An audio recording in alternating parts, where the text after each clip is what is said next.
Hello friends, welcome to Vinayaka institute. मैं विवेक कुमार आपका स्वागत करता हूं। हम अपनी ज़िलेवार जो हरियाणा जी के चली हुई है उसको कंटिन्यू आगे बढ़ाते हुए आज हम ज़िला यमुनानगर के बारे में जानकारी प्राप्त करेंगे। सबसे पहले देखिए, यमुनानगर इसका पुराना नाम अब्दुल्लापुर था। क्या होता था? अब्दुल्लापुर होता था और ये 1 नवंबर 1989 को गठित किया गया।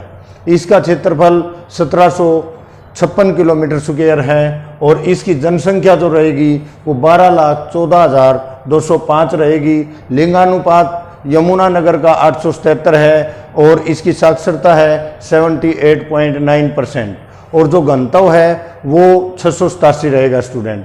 ठीक है, यमुनानगर जो है हरा भरा स्वच्छ व औद्योगिक नगरी के नाम से भी मतलब जाना जाता है। इसके अलावा महाभारत काल में यहाँ पर एक जगह जो जगाधरी है उसको योगेंद्र या योगेंद्री कहा जाता था। योगेंद्री का मतलब होता है एक योद्धा, एक राज्य, एक पर्वत या एक स्थान।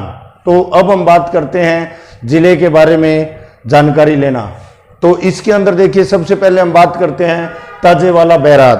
ताजेवाला बैराज यमुनानगर के अंदर 1873 में बनाया गया था स्टूडेंट। कब बनाया गया था? 1873 में बनाया गया था। ठीक है, और अभी उसको मतलब जैसे 1996 से 1999 के बीच में अथिनी कुंड बैराज भी बनाया गया है। हम बात करते हैं कि यमुनानगर कौन सी नदी के किनारे बसा है। यदि ऑप्शन में सरस्वती नदी है तो सरस्वती के साथ जाएंगे कि भाई यमुनानगर सरस्वती नदी के किनारे बसा है। यदि ऑप्शन में सरस्वती नहीं है तो फिर आपको ऑप्शन में यमुना नदी के किनारे बसा हुआ बताएंगे। अब हम बात करते हैं ताजेवाला से हमारी कब 1873 में 2 नहर निकाली गई, एक पूर्वी यमुना नहर, एक पश्चिमी यमुना नहर।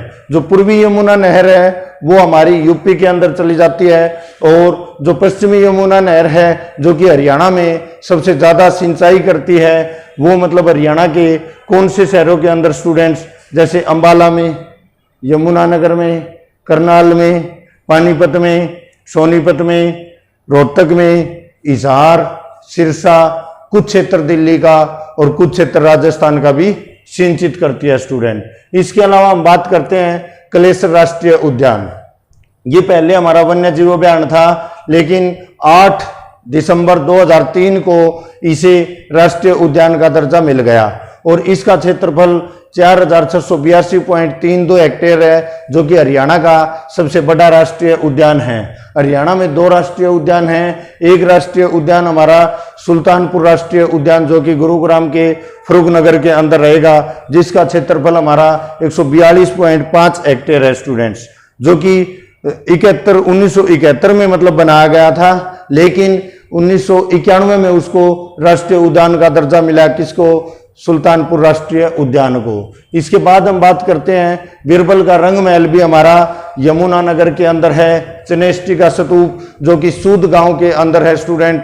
सम्राट अशोक का ये मतलब हमारा स्तूप रहेगा स्टूडेंट। इसके अलावा एक बात और करता हूँ, टोपरा अभिलेख मिला था जो कि अंबाड़ा के टोपरा गांव से, लेकिन वो गांव आज के समय में यमुनानगर के अंदर आता है स्टूडेंट। इसके बाद हम बात करते हैं सरस्वती शुगर मिल, जो कि एशिया की सबसे बड़ी sugar mill. Saraswati sugar mill भी हमारी यमुनानगर में रहेगी। हाथी पुनरुत्थान केंद्र बनसंतोर जो गांव जगह है वहां पर रहेगा स्टूडेंट, यमुनानगर के अंदर ही। या हाथी प्रजनन केंद्र पूछा जाता है, वो भी हमारा यमुनानगर के अंदर रहेगा। हाथी सबसे अधिक भी यमुनानगर में पाए जाते हैं, 2 हाथी है स्टूडेंट। और इसके अलावा और यदि मैं बात करता हूं कि हाथी सबसे अधिक भी हमारे यमुनानगर में, पुनर्जनन केंद्र भी उनका कहाँ पे है और पुनर्स्थापना केंद्र भी हमारा यमुनानगर के अंदर रहेगा स्टूडेंट। इसके अलावा हम बात करते हैं सबसे अधिक गन्ना भी हमारा यमुनानगर में होता है और इसको कागज सिटी या पेपर सिटी भी बोलते हैं। यानी कागज का उद्योग बहुत ही बड़ा, यानी पेपर का उद्योग बहुत बड़ा कहाँ पे रहेगा? हमारा यमुनानगर में रहेगा।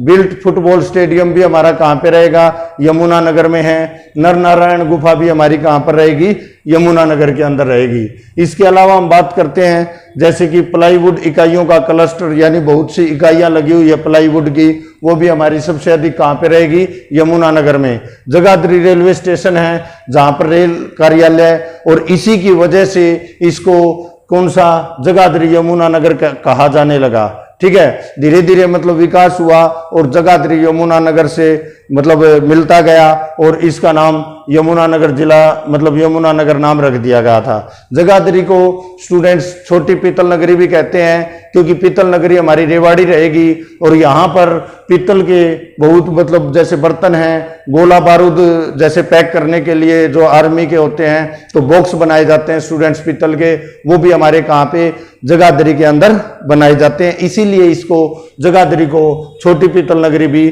कहते हैं। चीनी बनाने की मशीनें हैं, शराब बनाने की मशीनें, हाइड्रोलिक जैक है, कल पुर्जे हैं, पीतल के बर्तन और बॉक्स वगैरह मैंने जो बताए हैं, एल्यूमिनियम के बर्तन हैं, ये भी हमारे कहाँ पे रहेंगे स्टूडेंट्स, ये भी हमारे जगाधरी यमुनानगर के अंदर रहेंगे। और पेपर सिटी मैंने आपको बता दिया है किसको बोलते हैं, यमुनानगर को बोलते हैं स्टूडेंट्स। मैं बात करता हूं कि देखिए जो ताजे वाला बैराज है वहां से जो कलेसर हमारा राष्ट्रीय उद्यान है उसके अंदर यमुना नदी क्या करती है, एंटर करती है, वहीं से दो नदियां मतलब बहती हैं। तो ये पूछ लिया जाता है, दो अपनी नहरें निकलती हैं, कौन सी, पूर्वी और पश्चिमी। तो ये पूछ लिया जाता है कि कहां से एंट्री करती है, यमुनानगर से। यमुनानगर में कहां से, ताजे वाला बैराज या अथिनी कुंड बैराज भी आप कह सकते हो स्टूडेंट। इसके अलावा स्टूडेंट यमुनानगर से समुद्रगुप्त के, चौहान और तोमर वंशों के सिक्के भी हमारे जगाधरी यमुनानगर से मिले हैं स्टूडेंट्स। इसके अलावा यहाँ पर ये कपाल मोचन गुरुद्वारा है स्टूडेंट्स, कपाल मोचन गुरुद्वारा बिलासपुर यमुनानगर के अंदर रहेगा स्टूडेंट। परशुराम मंदिर भी हमारा सर्वधर्म परशुराम मंदिर भी कहाँ पे है, यमुनानगर के अंदर है। चिट्टा मंदिर भी हमारा कहाँ पे रहेगा, यमुनानगर के अंदर रहेगा। एक यहाँ पर स्टूडेंट्स छछरौली गांव है। अभी लास्ट एग्जाम के अंदर क्वेश्चन आया था कि कलसिया मंदिर कहाँ पे है, तो कलसिया मंदिर हमारा छछरौली में रहेगा। छछरौली को हरियाणा का चेरापूंजी या मोनीसराम कहते हैं। वैसे बोल दिया जाता है कि बारिश सबसे अधिक कहाँ होती है, वर्षा सबसे अधिक कहाँ होती है, पंचकुला में होती है, दूसरे नंबर पे अंबाला में होती है। पंचकुला ऑप्शन में नहीं है तो अंबाला रहेगा। और सबसे कम बारिश की बात आती है तो सिरसा के अंदर रहेगी। सिरसा को ये अपने काला तितर की जन्मस्थली भी माना जाता है। इसके अलावा हम बात करते हैं यहाँ पर कलसिया मंदिर, मैंने आपको बता दिया छछरौली गांव के अंदर है। हरियाणा में सबसे अधिक बारिश छछरौली गांव में होती है, इसीलिए इसको हरियाणा का चेरापूंजी या मोनीसराम कहते हैं। और भारत में मोनीसराम जो कि मेघालय के अंदर जगह, वहां पर अभी सबसे अधिक वर्षा होती है। लक्कड़हारा मंदिर भी यहीं पे है। कालेश्वर महादेव मठ, कालेश्वर महादेव मठ की वजह से ही इसका नाम कालेश्वर वन्यजीव अभयान या कालेश्वर राष्ट्रीय उद्यान पड़ा था स्टूडेंट। इसके अंदर NH 72, 73 और 73A NH जो है नेशनल हाईवे, वो यमुनानगर से जाते हैं। गोला बारूद का मैंने आपको बता दिया, बॉक्स बनाए जाते हैं, इससे संबंधित उद्योग यहाँ पे रहेंगे हमारे। दूसरा, नदियां कौन कौन सी रहेंगी यहाँ पे, यमुना नदी है, सोम नदी है, बोली नदी है, सरस्वती नदी है, चोटांग है, राक्षसी नदी है। ये नदियां हमारी यमुनानगर से निकलती है। इसके अलावा हम बात करते हैं लाखन माजरा गुरुद्वारा भी हमारा कहाँ पे रहेगा, लाखन माजरा गुरुद्वारा भी हमारा यमुनानगर के अंदर रहेगा स्टूडेंट। इसके अलावा टिम्बर मार्केट, टिम्बर मार्केट इसका पुराना नाम अब्दुल्लापुर मंडी होता था स्टूडेंट, जिसका निर्माण 1947 में हुआ था और ये हमारी 100 साल से भी पुरानी मंडी रहेगी स्टूडेंट। इसके अलावा हम बात करते हैं 1969 में हरियाणा डिजिटलरी की भी स्थापना की गई थी। Mumbai railway carriage and wagon workshop यानी कि रेल ठीक करने के लिए जो कारखाना है वो भी हमारा यमुनानगर के अंदर रहेगा।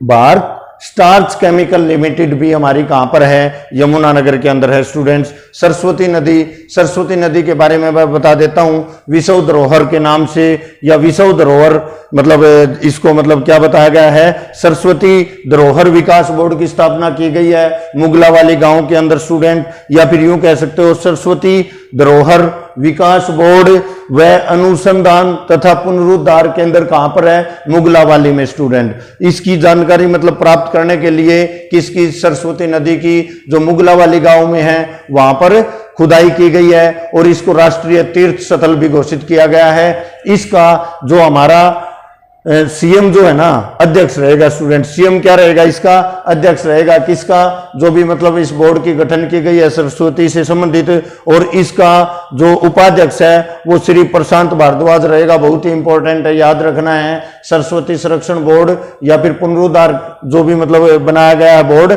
उसका कौन?